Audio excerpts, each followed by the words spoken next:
All right, good morning, everyone, and welcome to another edition of The Danny Show. I'm your host, Daniel Cody. This is where I give commentary and reviews on all things wrestling.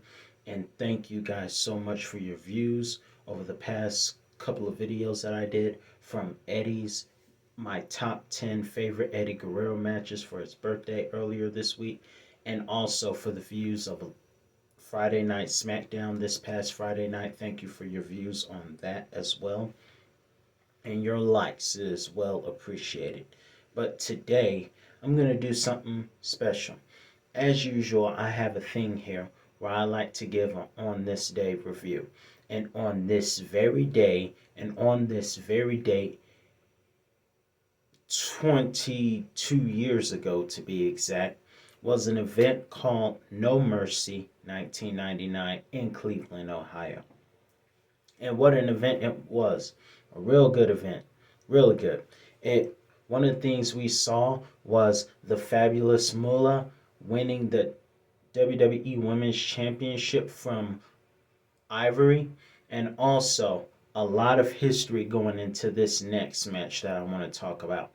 The build up for this match is because Jeff Jarrett had developed some kind of so I had something.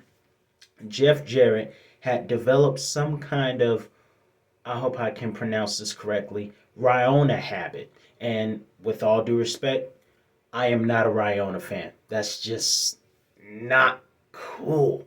Now, if you're on this channel and you're into those type of YouTube channel and videos, that is you. But that's just me. I'm not into it. I just don't condone it. Just not cool. Yes.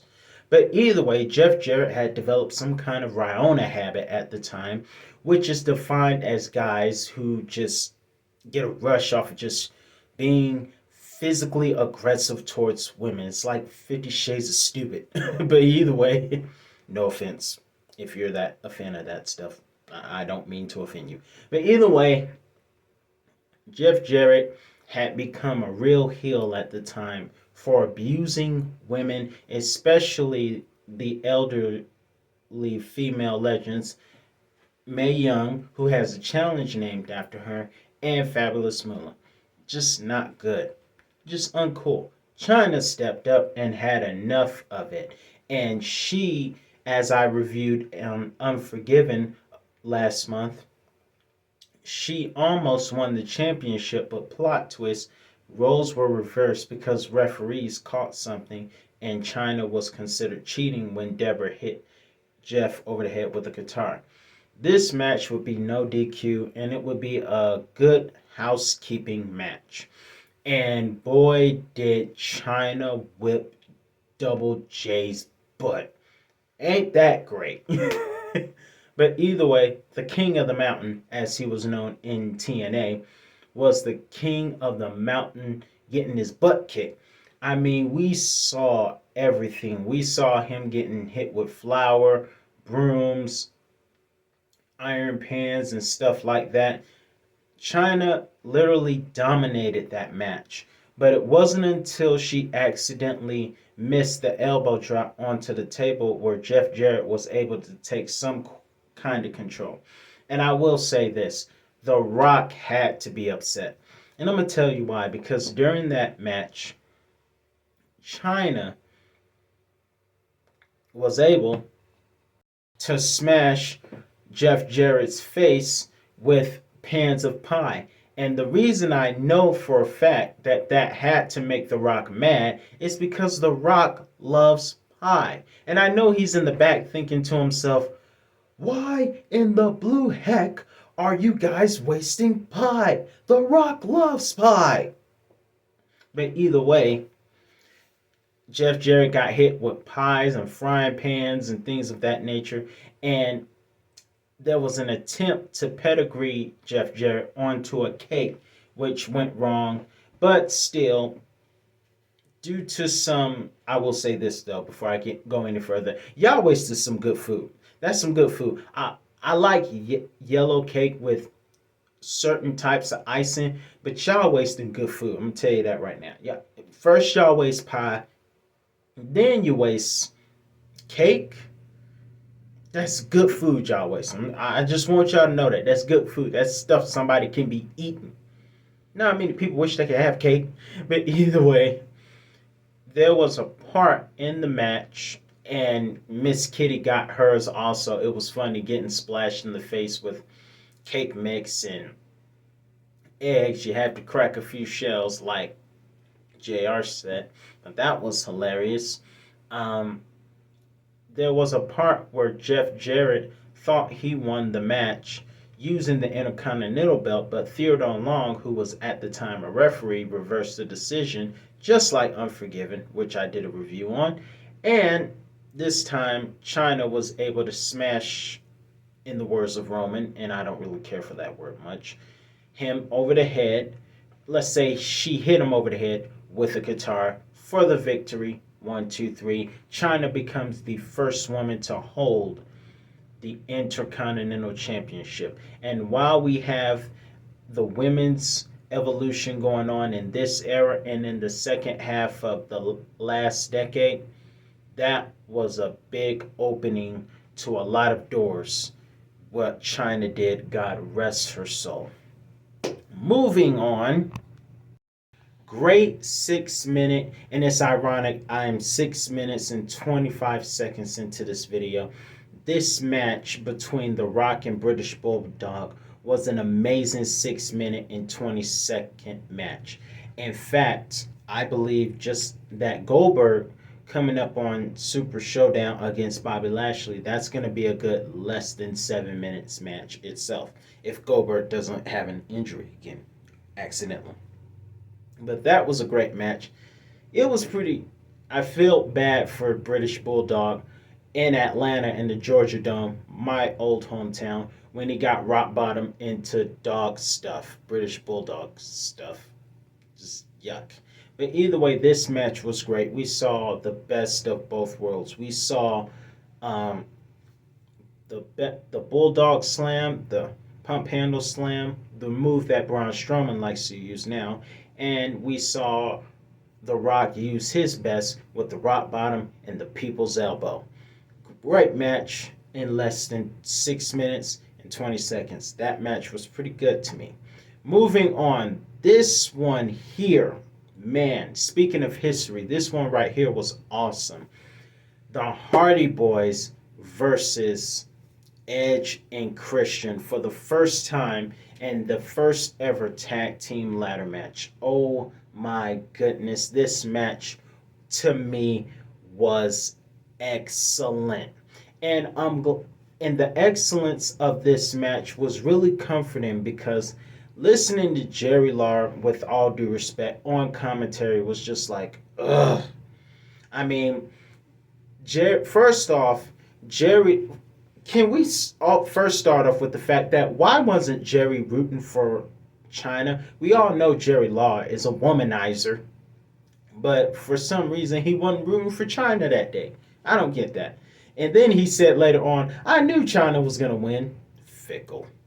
Also, from a storyline standpoint, also in this match, as great as the match was, it was good enough to take my mind or my ears per se off the fact that Jerry Lawler and his lustful talk about Terry Runnels got on my nerves. Listen, I get it. Terry's attractive, but don't oversell it. But either way, I'm just saying.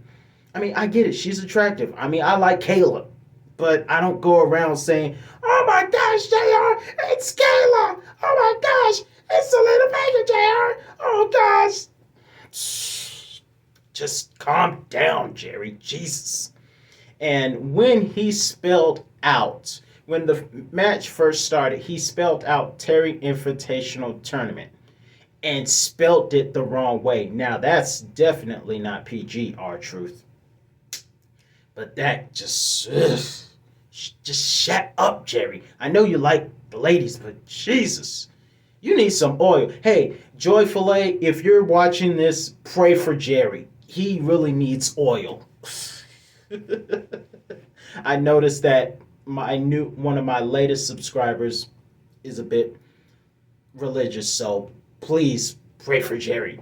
He needs help. Sinner, sinful man. But at least he never got into any scandals, to my knowledge, except for that domestic situation that happened a couple of years ago. But either way, back to the match. This match was awesome. We saw everything. And I mean, I gotta say, I know those guys needed some pain medicine for all the stunts they did, the swanton bombs, the superplexes, the leg drops off the ladders, and things of that nature. It was awesome. But one thing they say in the "Don't Try This at Home" commercials is that what entertains us tears them apart. And I know that match tore them apart, but it was awesome. Those guys put their best foot forward for a chance at $100,000 and the managerial services of Terry Reynolds. Manager service, Jerry. Manager. Just that. It is professional. Jerry. Everybody loves Jerry. Jerry. I mean, either way, great match. 5 stars in my personal opinion. And that match would have the whole Cleveland Gund Arena giving an amazing standing ovation throughout the match. And the next night on Raw, they shook hands, both Jeff Hardy and Edge and Christian. They shook hands, and the crowd once again gave an amazing ovation to what would be the future of the Attitude Era as well as all of WWE. A great match in which the Hardy Boys would win and go on to break up their services with Gangrel, who they were with at the time, because when Edge and Christian left them, Gangrel went with the Hardy Boys. So that I can't say enough about that match. If you have not seen this match, you have to check it out. It was awesome. Moving on. X-Pac, Sean Waltman, the guy who cut Michael Hayes' ponytail. Either way, X-Pac, an amazing showing. He survived. Not only did he survive, but he won the Fatal 4-Way Four Corners match, which involved his partner Kane and the Acolytes, who had a moment where they actually fought each other. Farouk and Bradshaw, as we know today as JBL. But the APA and those two, it was every man for themselves, and X-Pac ended up winning that match. And one of the things that shocked me though was it seemed like Kane had kicked out when X-Pac eliminated Kane, because Kane eliminated Bradshaw first. Then X-Pac came and pinned Kane, and it looked like Kane had kicked out, but the referee's decision was that he stayed, that he was eliminated. And so that would leave Farouk versus X-Pac in an amazing finisher where X-Pac caught Farouk from the top rope with the X Factor. Awesome. Last but not least, this match was great. I really enjoyed watching this match. Stone Cold Steve Austin versus Triple H. Man, to me, this match was like Peter Griffin and the mascot chicken. I'm not much of a Family Guy fan. Ironically, Family Guy came out in that exact same year. But either way, it was like Peter Griffin versus the chicken. Triple H came out, and then Mr. McMahon came from behind and took the sledgehammer away, and they would begin fighting in the crowd, fighting in the stands, and things of that nature. And back then, the crowds were wild. They were just very enthusiastic and very wild, just crazy. And watching wrestlers fight in the crowds back then was awesome. The crowd loved it, and they were just on fire. Not to say that today's generation isn't on fire. I'm just saying that was the Attitude Era. Man, good times. I hadn't started watching it yet because I was only 4 at the time, but looking back at those matches for throwback purposes, that was awesome. They fought in the crowd, they fought in the entrance rail, they fought by the announcers. Stone Cold was in control for the most part until Triple H reversed what was supposed to be a pile driver.